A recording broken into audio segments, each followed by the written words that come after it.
हाँ तो dear student and जो भी इस वीडियो को अभी वॉच कर रहे हैं उनके लिए मैं आज एक स्पेशली ये जो टॉक है इसके माध्यम से आप लोगों तक रीच करने की कोशिश कर रहा हूँ। मैं ये चाहता हूँ कि मेरा जो मैसेज है वो ज़्यादा से ज़्यादा लोगों तक पहुँचे, तो आप ज़रूर इस वीडियो को एक बार शेयर करें। तो देखिए, जब आपको लगे कि आपको ये जो जानकारी है वो शेयर करनी चाहिए तभी आप शेयर करें, अदरवाइज आपको शेयर करने की कोई ज़रूरत नहीं है, ठीक है ना। तो चलिए मैं आप अपनी बात को रखने की कोशिश करता हूँ। तो देखिए, मुझे एक बात को समझना, अभी जैसे मैं एज अ डायरेक्टर अभी मैं ऐसे सूर्योदय क्लासेस को रन कर रहा हूँ। ये अभी आपके नियर बाई कस्बा छर्रा में है। तो छर्रा कस्बे में जब मैं इसे रन कर रहा हूँ तो अभी मैं फिलहाल पिछले 4 से 5 सालों से एक चीज़ नोटिस कर रहा हूँ कि यहाँ पे स्टूडेंट क्या करते हैं कि जो भी स्टूडेंट हैं वो पढ़ाई तो कर रहे हैं, लेकिन पढ़ाई करते समय उनकी बहुत सारी ऐसी चीज़ें हैं जो यहाँ के स्टूडेंट कर रहे हैं जो उन्हें नहीं करनी चाहिए। आज मैं उन्हीं मुद्दों पर डिस्कशन करूँगा। तो चलिए हम देखिए अपने रीजन का थोड़ा सा ट्रेंड समझते हैं। हमारे एरिया का जो ट्रेंड है वो ट्रेंड इस प्रकार से है कि जब भी यहाँ पर कोई भी भर्ती आती है या भी कोई एग्जाम आपका नज़दीक आ जाता है तो उस टाइम पीरियड में क्या होता है कि जितने भी गांव देहात के स्टूडेंट हैं जो आपके एलिजिबल कैंडिडेट हैं वे सभी के सभी स्टूडेंट तैयारी के लिए पहुंच जाते हैं। अब जैसे ही भर्ती का टाइम पीरियड खत्म होता है वैसे ही वह स्टूडेंट दोबारा से हताश होकर, हताश क्यों हो रहे हैं इसका कारण यह है कि उनको मिलना कुछ नहीं है, क्योंकि उनका जो करने का प्रोसीजर है वो गलत है। अब जब वो भर्ती की तैयारी करने आए तो वो केवल उस टाइम पीरियड में आए जब उन्होंने भर्ती को आते हुए देखा। जब भर्ती नहीं है तो वो बच्चा तैयारी नहीं कर रहा है। इसी प्रकार से बोर्ड एग्जाम की तैयारी करने वाले स्टूडेंट की बात करें तो बोर्ड एग्जाम की तैयारी करने वाले स्टूडेंट केवल और केवल बोर्ड परीक्षा में पास होने के लिए पढ़ाई कर रहा है। अब बेटा एक बात बताइए, अभी मैं अगर लास्ट ईयर यूपी बोर्ड की बात करूं तो अराउंड 42 लाख स्टूडेंट बोर्ड परीक्षा में बैठा, जिसमें से आपका अराउंड 40 लाख स्टूडेंट के आसपास वह स्टूडेंट आपका पास हुआ। तो क्या अब आप ये मान के चलते हैं कि जो बच्चा 40 लाख बच्चा पास हुआ है वे सभी के सभी आपके कामयाब हो जाएंगे? तो आप खुद ये कहेंगे कि सर नहीं। तो फिर आपका यहाँ पे एक चीज समझने की ये है कि आखिर क्या वजह है कि कुछ स्टूडेंट हैं जो आपके कामयाब होंगे, कुछ स्टूडेंट हैं जो कामयाब नहीं होंगे। तो यहाँ पे कुछ पॉइंट हैं, उनको हम समझते हैं। तो देखिए बेटा, सबसे पहली जो बात है वो ये है कि यहाँ पे आपका जो भी स्टूडेंट तैयारी करने आता है और जिस स्टूडेंट का मोटिव केवल इतना है कि उसे पास होना है, तो वह स्टूडेंट, सीधी सी बात है, वो आपका स्टूडेंट बिल्कुल भी इस बात की ओर अग्रसर नहीं है कि उसे नॉलेज गेन करनी है, या फिर वह स्टूडेंट इस बात की ओर अग्रसर हो रहा हो कि उस स्टूडेंट के लिए कुछ ऐसा उपलब्ध करना है अपने आप को, मतलब इतना कैपेबल बनाना है जिससे कि वह आने वाले निकट भविष्य में जो भी कॉम्पिटिटिव एरिया आने वाला है उसको वो फाइट कर सके। तो देखिए यहाँ पे समस्या क्या है स्टूडेंट के साथ में कि जो स्टूडेंट केवल और केवल पास होने के लिए पढ़ रहा है, नॉलेज आपका वो गेन नहीं कर रहा है। अगर बेटा वो नॉलेज गेन नहीं कर रहा है, इसका मतलब है कि वह आने वाले कॉम्पिटिटिव एग्जाम में अपने आप ही बाहर होने की तैयारी कर रहा है। तो अब इन सारी चीजों से हमें कैसे बचना है वो समझिए। देखिए, अगर आप केवल स्टडी पास होने के लिए करते रहेंगे तो मेरा मानना यह है कि आप कभी भी कुछ अच्छा अचीव नहीं कर पाएंगे। क्यों? क्योंकि देखिए अगर मैं यहाँ पे बात करूँ अपने एरिया की, तो अपने एरिया में मैं एक चीज नोटिस कर रहा हूँ कि यहाँ पे जो स्टूडेंट 10th की तैयारी करता है तो वो थोड़ा सीरियस नजर आता है, 12th की तैयारी करता है तो वो सीरियस नजर आता है, लेकिन वहीं 10th और 12th के बीच में एक क्लास आता है 11th, बिल्कुल भी बच्चा सीरियस नहीं है। कारण क्या है इसका? उस बच्चे को ये पहले ही भरोसा दिला दिया जाता है कि बेटा आप पढ़ें या फिर ना पढ़ें, आप उसमें 100% पास हैं। इसका मतलब है उसके ऊपर कोई दबाव नहीं है फेल और पास का। इसी वजह से उसके दिमाग में जब प्रेशर नहीं बन रहा है तो इसका मतलब है कि वह स्टूडेंट पढ़े और ना पढ़े वो दोनों ही कंडीशन में एक जैसा फील करेगा, क्योंकि उसके सामने कोई चुनौती नहीं है। अब बोर्ड परीक्षा की बात आती है तो बोर्ड परीक्षा के समय में बच्चा थोड़ा सीरियस हो जाता है क्योंकि उसे डर है कहीं फेल ना हो जाऊं। तो सबसे पहले तो आपके अंदर जो डर है उसको डर ना कहें, वो आपके अंदर एक्चुअल में एक जिम्मेदारी का भाव होना चाहिए। तो अगर आप बेटा एज ए स्टूडेंट अगर आप स्टडी कर रहे हैं तो आप इस बात का ध्यान रखें कि जब भी आप स्टडी करें तो उसमें सबसे पहली एक ही चीज की जो रिक्वायरमेंट है वो ये है कि आप जब स्टडी करें तो उसमें कंटिन्यूटी का बहुत बड़ा महत्व है। कंटिन्यूटी जब आप नहीं रखेंगे तो कंटिन्यूटी ना रखने की वजह से आप हमेशा चीजों को डिले करते रहेंगे, अपनी सक्सेस को आप डिले कर रहे हैं। इसका मतलब है कि सबसे पहले आप अपनी कंटिन्यूटी बरकरार रखिए। जब आप कंटिन्यूअसली किसी भी प्रोसेस को करते जाएंगे, कोई भी उपलब्धि एक दिन में नहीं आती है, लेकिन आप अगर कोई भी चीज है उसको आप डेली बेसिस पे करते जा रहे हैं तो वो आपकी उपलब्धि का एक रास्ता तय कर देती है। तो आपको जब सक्सेस के रास्ते पर चलना है तो आप ये ना कहें कि आज आपने 10 घंटे पढ़ाई की है और 10 घंटे पढ़ाई करने के बाद में आप अगले दिन 1 घंटे पढ़ाई भी नहीं कर रहे हैं। एक दिन 10 घंटे पढ़ाई करने से कुछ नहीं होगा। आप डेली बेसिस पे करिए, कंटिन्यूअस बेसिस पे पढ़िए, 2 घंटे 3 घंटे जो भी आप टाइम दे रहे हैं उसको रेगुलर बेसिस पे दीजिए।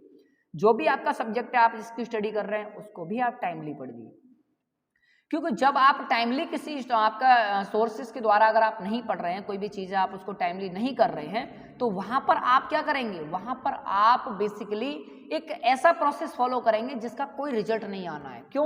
क्योंकि बेटा आपने जो सक्सेस का पाथ है उसको फॉलो किया ही नहीं। यू आर नॉट कंसिस्टेंट, आप कंसिस्टेंट हैं ही नहीं, निरंतर आप चल ही नहीं रहे। जब बेटा निरंतर नहीं चल रहे तो आप ये बताइए आप कैसे कामयाब हो जाएंगे? समझने वाली बात है ना। जो व्यक्ति निरंतर चल रहा है और एक व्यक्ति है वो निरंतर नहीं चल रहा है, तो यहाँ पर तो लॉ ऑफ कर्मा भी आपका काम करता है। तो लॉ ऑफ कर्मा के अकॉर्डिंग भी अगर मैं देखूं तो जो कर्म ज्यादा करेगा उसको फल भी ज्यादा मिलेगा, सीधी बात है ना।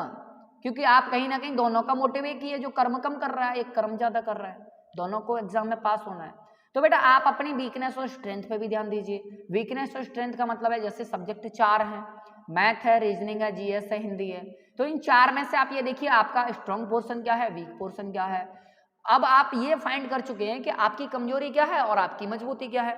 तो जब आप स्ट्रॉन्ग पॉइंट और वीक पॉइंट को एनालाइज कर लेते हैं उसके बाद में आप अपने उन एरियाज पर वर्क करिए वेयर यू आर वीक। जहां भी आप वीक हैं वहां वर्क करिए। जब आप वहां पे वर्क करेंगे तो इसका मतलब आप ऑटोमेटिकली अपने को प्रोग्रेस पाथ पर लेके जा रहे हैं। प्रोग्रेस पाथ पर ले जाने का मतलब है कि आप अपने लिए सीढ़ी बाई सीढ़ी आप सफलता की जो आपकी दरकिनार है, मतलब उसके आप चीजें हैं उसको आप पढ़ते हुए जा रहे हैं, आप सफलता की ओर बेसिकली अग्रसर हो रहे हैं। अब देखिए हम आगे बढ़ते हैं कि जब हम किसी भी चीज में जैसे हम एजुकेशन की बात कर लेते हैं, जो भी आपके सब्जेक्ट्स हैं जिनको आप रीडिंग लगा रहे हैं या फिर आप स्टडी कर रहे हैं, तो वहां पर आप ये समझने की कोशिश करिए कि जो भी मेरे सब्जेक्ट हैं ये सभी के सभी सब्जेक्ट जिन सोर्सेज से मैं पढ़ रहा हूं क्या वे सोर्सेज रिलायबल हैं। अगर आप रिलायबल सोर्सेज से नहीं पढ़ रहे हैं, आप सोर्सेज तो पढ़ रहे हैं लेकिन आपका जो सोर्स है वो रिलायबल नहीं है, that means the source is not up to the updated time, updated time के अकॉर्डिंग नहीं है कोई चीज, तो आप ये मान के चलिए कि आप कहीं ना कहीं अपना समय भी वेस्ट कर रहे हैं, एनर्जी भी वेस्ट कर रहे हैं, और आपको जो मिलने वाला है वो बहुत कम चीजें हैं जो आप अचीव करेंगे। क्लियर है? इसका मतलब है कि जब भी आप किसी भी व्यक्ति से पढ़ें या किसी भी सोर्स से पढ़ें तो उसके बारे में आप ये जानने की कोशिश जरूर करिए कि वह व्यक्ति वाकई में आपको उस लायक तैयार कर सकता है या नहीं कर सकता है। इसका मतलब है कहीं आप इस बात से कहीं कहीं ऐसा होता है कि जहाँ पे हम जो भी चीज़ लेने जा रहे हैं हो सकता है वो चीज़ वहाँ उपलब्ध है ही नहीं, तो इसीलिए इन चीज़ों पे भी ध्यान दीजिए, ठीक है ना। अब देखिए मैं बात करता हूँ आगे। कुछ स्टूडेंट ऐसे होते हैं जो 1 घंटे तो एक दिन 10 घंटे मोटिवेटेड हो गए, 10 घंटे पढ़ाई कर रहे हैं, एक दिन का 10 घंटे पढ़ाई है, अगले दिन देखने में आ रहा है वो बच्चा बिल्कुल भी स्टडी नहीं कर रहा है, 1 घंटे भी नहीं स्टडी कर रहा है। इसका मतलब क्या है कि जो भी आपके अंदर मोटिवेशन आया वो अचानक आया, वो सडन आपका रिएक्शन है। सडन रिएक्शन से कुछ नहीं होगा बेटा, सडन रिएक्शन से कोई रिजल्ट प्रोड्यूस नहीं होता है। रिजल्ट केवल प्रोड्यूस होता है कंसिस्टेंट एफर्ट के द्वारा, हार्ड वर्क के द्वारा। कंटिन्यूअसली आप चलते जाइए, निरंतर प्रयास करते रहिए, आप एक दिन सफल हो जाएंगे, ये निश्चित है। क्योंकि हर किसी व्यक्ति में जो सफल हुए कुछ चीजें कॉमन पाई गई, जिसमें से consistency one of them, consistency उनमें से एक था। तो इसीलिए आप भी कंसिस्टेंट रहिए। अब देखिए मैं यहाँ पे एक चीज और ऐड करना चाहूंगा कि जो भी बच्चे हमारे बोर्ड परीक्षा की तैयारी कर रहे हैं, तो बोर्ड परीक्षा की तैयारी करने वाले स्टूडेंट जो भी अभी यहाँ पर तैयारी कर रहे हैं, तो उनको इस बात को समझने की जरूरत है कि जो भी मैं अपना सिलेबस पढ़ रहा हूं, अगर मैं अपने सिलेबस को कंप्लीटली प्रिपेयर नहीं करूंगा तो मैं कंप्लीटली अच्छे नंबर स्कोर नहीं कर सकता। एक बात समझिए। दूसरी बात, अगर मैं पूरे सिलेबस को नहीं पढ़ रहा हूं, दूसरा पॉइंट मैं वीक हो जाऊंगा नॉलेज में। क्लियर सी बात है। जब बेटा आप परसेंटेज अच्छा गेन नहीं कर रहे हैं, नॉलेज भी आपके पास नहीं है, तो इसका मतलब है कि आप दोनों ही तरफ से परेशान हैं, ना तो आपके पास नॉलेज है ना आपके पास परसेंटेज है। अब देखिए परसेंटेज, अगर कोई स्टूडेंट कहे कि परसेंटेज बहुत ज्यादा रोल निभाता है, तो मेरा मानना है परसेंटेज रोल नहीं निभाता है। परसेंटेज का रोल इतना होता है केवल और केवल you are in eligible criteria और नॉट। तो आपको बस एलिजिबल क्राइटेरिया में क्रॉस करना और ना करना, इस बात का निर्धारण करता है आपका परसेंटेज। किसी भी एग्जाम में आपके अगर परसेंटेज की बात किया 60% से ज्यादा नहीं मांगा जाता है, तो ज्यादा परसेंटेज आपका लाने और ना लाने से कोई फर्क नहीं पड़ने वाला है। केवल और केवल एक ही चीज आपका निर्धारण करेगी आपकी कामयाबी और आपका जो भी आपका फेलियर है वो निर्धारित किया जाएगा आपके नॉलेज पे, how much information that you have about the subject. जो भी आपके सब्जेक्ट है उसके बारे में आपके पास कितना आपका नॉलेज है, ये आपका डिटरमाइन करेगा कि whether you will achieve something और नॉट, ठीक है ना। तो आप जब भी किसी व्यक्ति से स्टडी करें पूरा पढ़िए।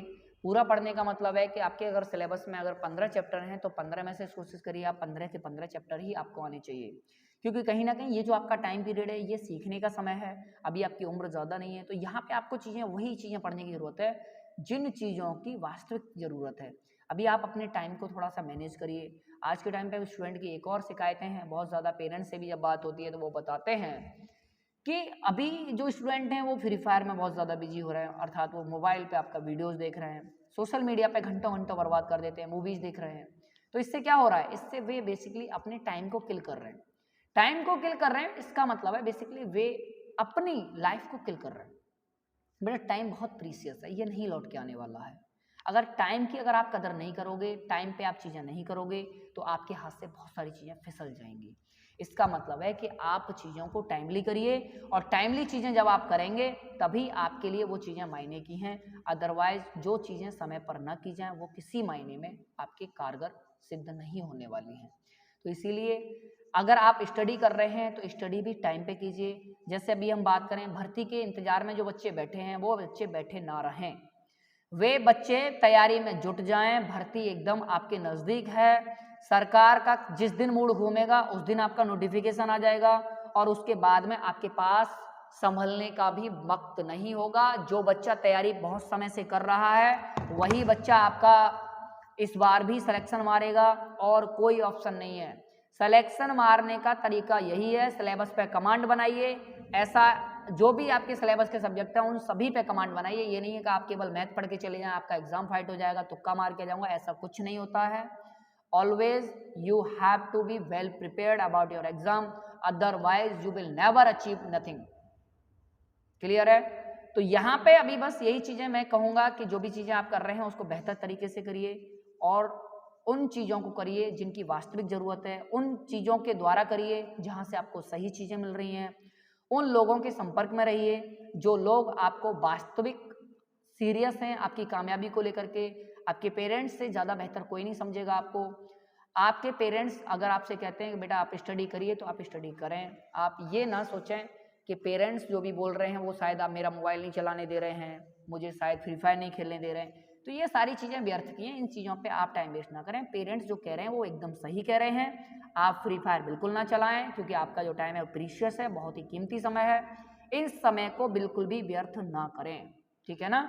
और मैं इसी के साथ में इस टॉक को यहीं पे स्टॉप करता हूँ, और आपसे बस एक ही गुजारिश है कि आप इस वीडियो को ज़्यादा से ज़्यादा बच्चों तक शेयर करें। उसके बाद ही ये चीज़ें हम समाज तक पहुँचा पाएंगे, और धीरे धीरे एक जागरूकता के द्वारा ही हम समाज को पूर्ण रूप से विकसित कर पाएंगे, ठीक है ना। बहुत बहुत धन्यवाद आपका।